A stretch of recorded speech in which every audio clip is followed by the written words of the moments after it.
In a recent release from WilCity, they have enabled the function so you can create a custom category page using just a couple of different elements. And we're going to show you how to do that in this video. First, we're going to navigate to Pages, Add New. We're going to name the page whatever we want it to be named. I'm just going to name this Business Category. Business Categories. On the right hand side, you're going to go to Page Attributes, and you're going to choose instead of default template, you're going to choose the WilCity Taxonomy template, and we're going to click Publish. Now let's edit this page just a little bit. We're going to go Edit with Elementor, because that's the one we're using. You can use King Composer or whichever you like to use.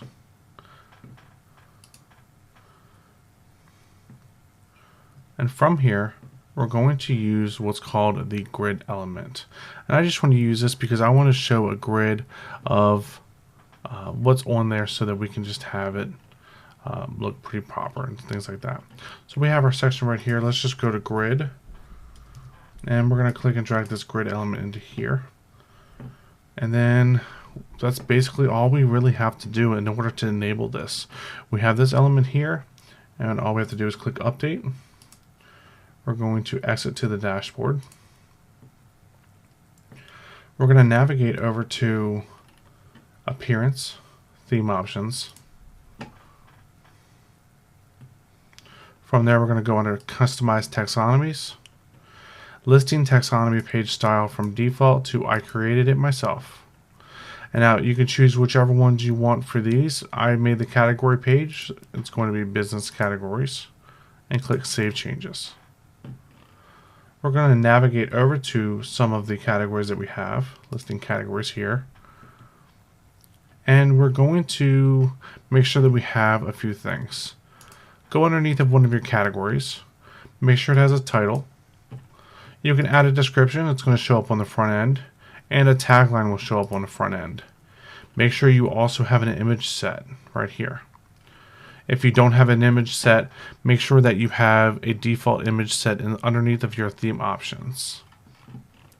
Now, we're going to go back to the listing categories, and we're going to view this category. There we go. We have the latest listings that we've shown before. We have the title right here, and we have that background image that we chose. We can, of course, update this to be whatever we want it to be.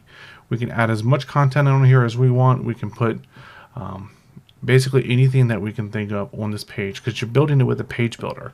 The only thing that's controlled by the theme is this top section up here. And even then, you can even right-click on here, inspect it. You can see the different heading titles and things of that nature, and you can edit all of that information using some simple CSS.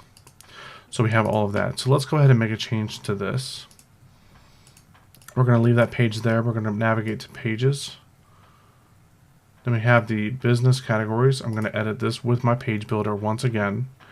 And we're going to add a few things to this page. We're going to add some more headings, maybe add just a little bit more content. All right, from here, we've got the latest listings. We can change this to be whatever we want. More businesses and more businesses there. And then we can do whatever we need to change. So if we want to add another heading below or an image or text editor or whatever we need to add, we can add all of that information there. Let's save this, and we're going to go and refresh this page. More business.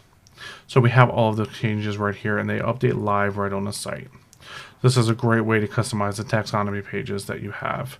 So you can see my URL this is the ending of my URL right here, the member cat administrative. I hope you guys enjoyed this video. Let me know if you have any questions in the comments below, and we will see you next time.